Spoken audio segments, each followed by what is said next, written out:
Жаңғақтың қандай пайдасы бар? Таптырмас дәрумен қазан айының соңына қарай пісіп жетіле бастайтын жемістің бірі грек жаңғағы. Тұқымы Грекиядан әкелінгендіктен осылай аталып кетсе керек. Ғалымдардың пікірінше күнделікті рационға жер жаңғақ, кешью және бразилиялық жаңғақтарды қосу арқылы жүрек дертіне шалдығу қаупін 30% төмендетуге болады екен. Менің керек арнама: жаңғақ бүйректі қуаттандырып, өкпені тазалап, ішекті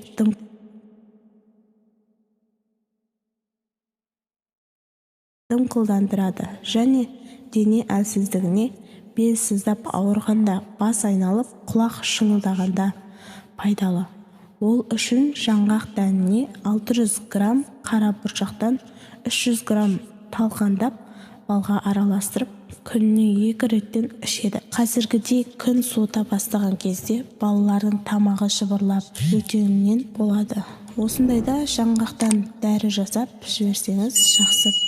500 грамм ұнтақталған грек жаңғағының дәні мен 300 грамм бал, 100 грамм алоэ және 4 лимонның шырынын сұғу керек. Осыларды жақсылап араластырып, күніне 3 рет тамақтан жарты сағат бұрын балаға шай қасықпен беріп тұрсаңыз жөтелі қояды. Бронхиттің бетін қайтарады. Сонымен қоса ағзаны жаулаған суықтан да арылады. Мамандардың айтуынша жаңғақ дәнінің құрамында 55-77% май, 18-21% белок, 5-6% көмірсутегі, В1 витамині және А провитамині бар. Одан бөлек 1000-1200 микрограмм С витамині болады.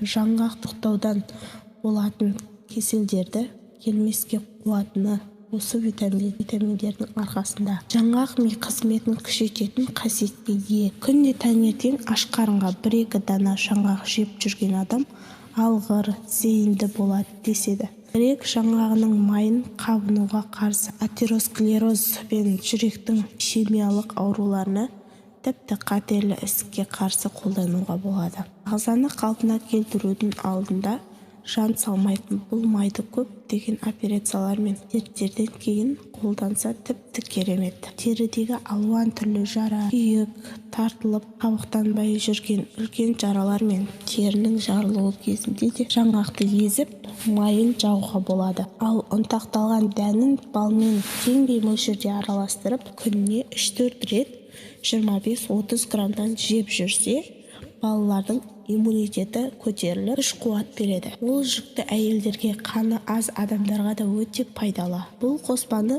гипертония, анемия, атеросклероз, бауыр, бүйрек, асқазан, жүрек, қан тамырлары ауруларына, сондай-ақ еңбек пен ақыл-ой қабілетін арттыруға да қолдануға болады. Негізі жаңғақтың өзі ғана емес, жапырағы, жас тамыры, тіптен дән арасын бөліп тұрған жұқа қабырғасы да денсаулықты түзеуде таптырмас тұнба болып саналады.